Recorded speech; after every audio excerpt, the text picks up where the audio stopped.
It's always the same desolate scenes, ghost towns, destroyed, soulless. This is the cost Ukraine is paying to regain control of land that was occupied by Russia. We are in Visokopillia, in the north of Kherson region. The look on the faces of those who stayed tell the story. Here, there is no sign of referendum. But the Russians are just 5 kilometers away, and people there vote to decide if Kherson should join the Russian Federation. The referendum is a sham, according to the Kherson administration, now in exile. We are getting information from local people there.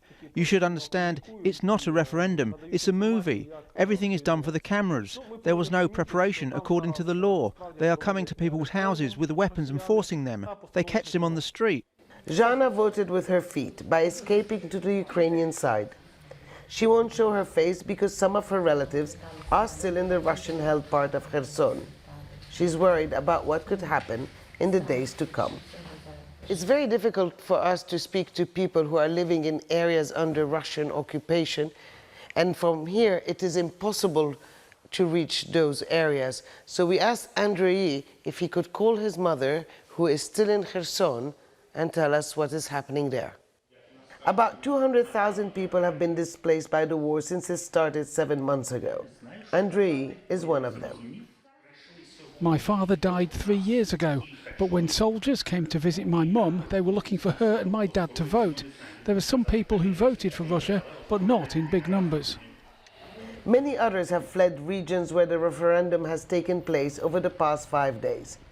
Mariana had stayed in Russian-controlled part of Zaporizhia for 7 months. She says being forced to vote was the last straw.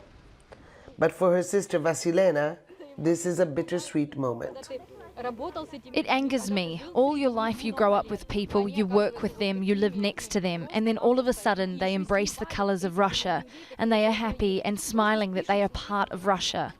And while the international community has declared the referendum illegal, Ukrainians fear that the vote will mean even more war and more devastation before they regain control of their country.